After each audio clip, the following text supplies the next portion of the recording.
Hello, I'm a British person, and it's about time I reviewed something a little closer to home. If you've seen my show before, then you'll know that I usually review bad sequels to popular movies, but never before have I reviewed internet movies. Specifically, a series of internet movies released by our Lord and Saviours at Channel Awesome, which were made to commemorate the 2nd, 3rd, 4th and 5th anniversaries of the website.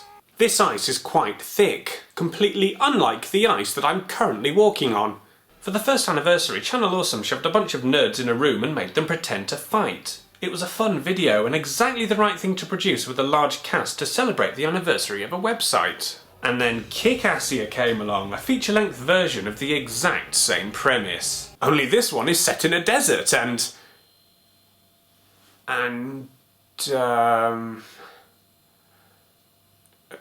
Yes, somehow the guys at Channel Awesome convinced Kevin Barr to allow them to shoot a 90-minute movie in and around his house. And if you're not sure who Kevin Barr is, which is everyone, let's listen to the nostalgia critic himself as he explains it. It is a small speck of land, 1.3 acres to be exact. But through a strange loophole, it is technically considered a nation.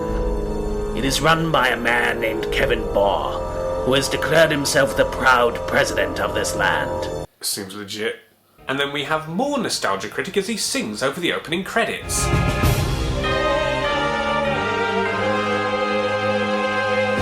Okay, so does Doug Walker play every character in this movie? Hello, I'm the nostalgia critic. Kickassia. Hold it! Yes, he does.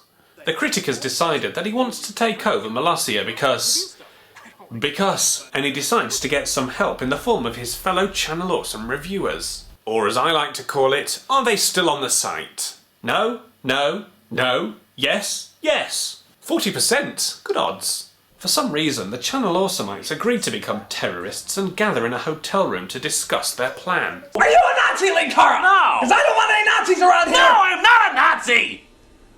I'm not a Nazi! Am I the only one attracted to Benzai here? This is it, Barry. At least you're dying for a good cause. I think it's the teddy bear infatuation that lures me in. Definitely. Then the invasion begins.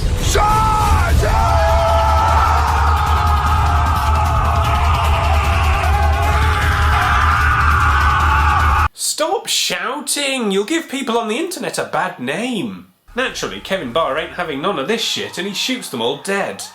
If only. No, instead they head back to the room to discuss a second plan which involves guns and turning their hats around.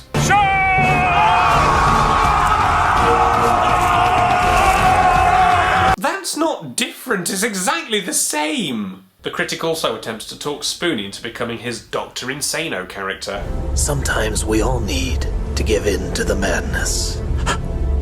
Wow, I haven't seen this much overacting since the previous scene.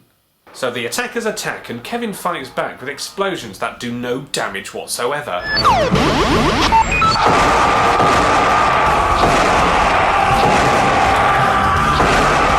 How far back did they start running from? Eventually they make it onto Molossian soil. It's just a toy train. We then find out that Kevin can teleport with the aid of a Doug Walker performed sound effect.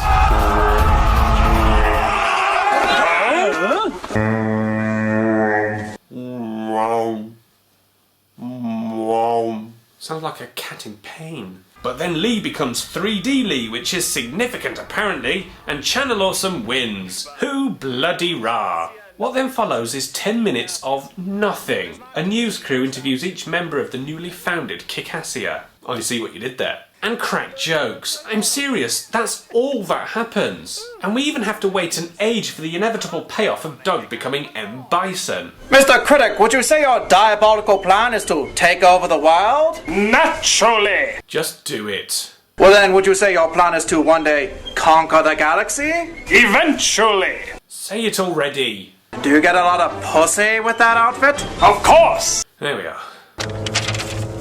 It's a receipt for 20 tons of dynamite. Who signed for it? The Nostalgia Critic. When did he have the time to do that? Oh, it was probably during the last 10 minutes when literally nothing happened. Okay, but that still doesn't explain how the hell he managed to smuggle in 20 tons of dynamite without anybody seeing on this very small plot of land with 20 odd people on it. There's then another long scene where the nostalgia chick tries to murder the critic so she can become president. Is it me or does this tea smell a little, poisony? What does poison smell like? I mean, some people out there just don't get how... Look, I know the critic is supposed to be dumb, but how can he not tell here that she's trying to kill him?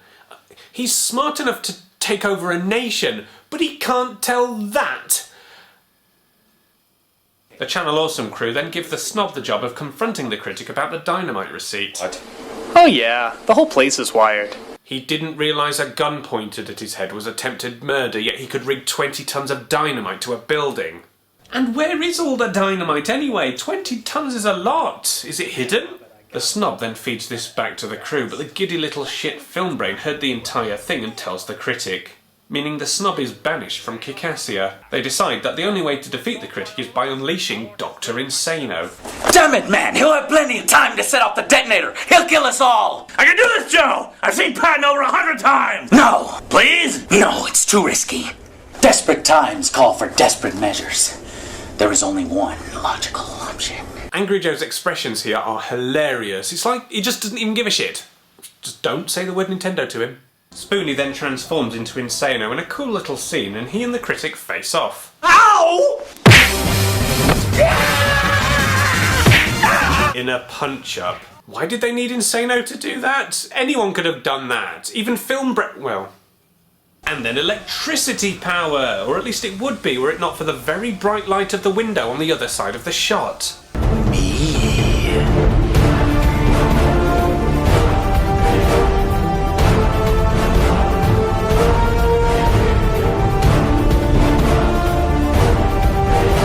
You do realise you're just standing on your tippy toes, don't you? Okay, that was funny. But then Insano falls over and the critic wins. And what was the bloody point? So Insano calls in the mysterious Santa Christ, who is then shot. Things do just happen for the sake of it in this movie, hey? But it's okay. If we all wish it, Santa Christ might just come back to life. Are you ready for the best cameo ever? I believe in Santa Christ! I believe in Santa Christ. We believe in Santa Christ. Yeah, Guru Larry. We believe in Santa Christ! Nope, that did nothing. Toss him. What? So you just spent all that time on a gag with zero story progression? Who directed this? Seltzerberg? And now the crew have to come up with another plan to overthrow the critic, including Risk, an angry video game nerd cameo, and a few days to plan apparently. Alright then. Listen carefully, we've only got a few days to plan this out, so let's get it right. I wonder what tactics they'll come up with after planning for a few days. More running and screaming, of course. But luckily this time it works and the critic is defeated.